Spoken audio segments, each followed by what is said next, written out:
It's always a great system, and the electronics are fantastic, and it was fun.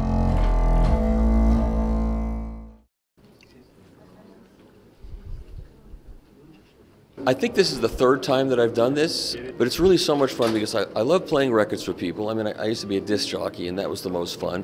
And I was a disc jockey when you got to play what you wanted, so all the records were on the wall, and you have your 4 hours to 3 hours, and you just pull stuff that you want to play, and you play something, and it leads you to play something else, to something else, and you tell a story, an impromptu story that wasn't planned, it just happened.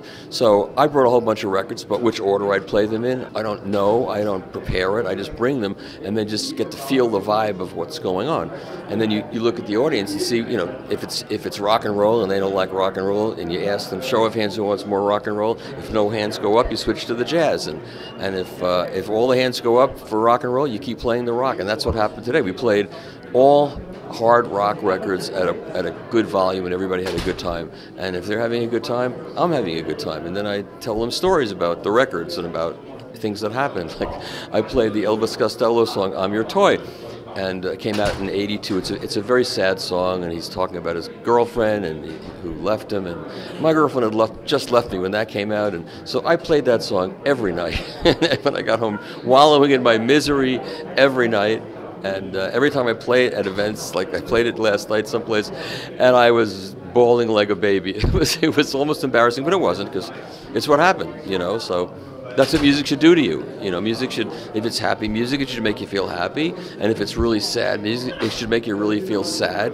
And if the system you're listening on doesn't do those things to you, you can analyze the system by, the frequency response and dynamic range and all of these measurement things. But ultimately, if the system doesn't produce the emotional response that the music is intended to give you, something's not right with the system. And so that's one of the judges I use for systems.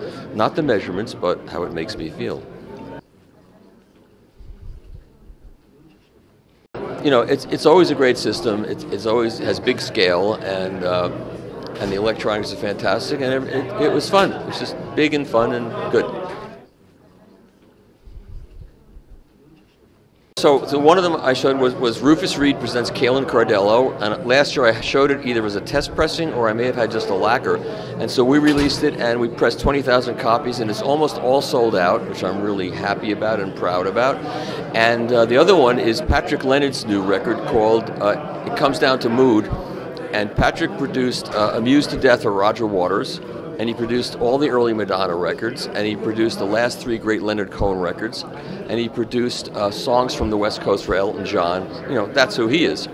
But he's always been a collaborator, and on this record, this new one he's got coming out, he's the main guy. It's all of his songs, he sings, he performs, and he's got Tony Levin playing the bass. I mean, most people watching this know who Tony Levin is. He's the bass player. Martin Barr plays guitar, and Ian Anderson plays some flute, and there's some other well-known people on it.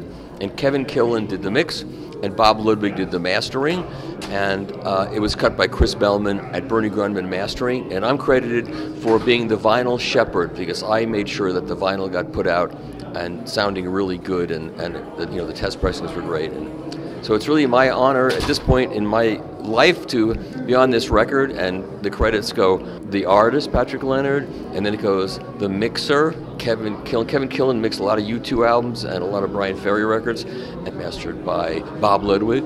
And then it goes down the next step, to me, vinyl shepherd, and it's like, I never thought I'd get to this point, and it's great. And I have other plans with Patrick that I hope come to fruition, and it's a real exciting time for me. So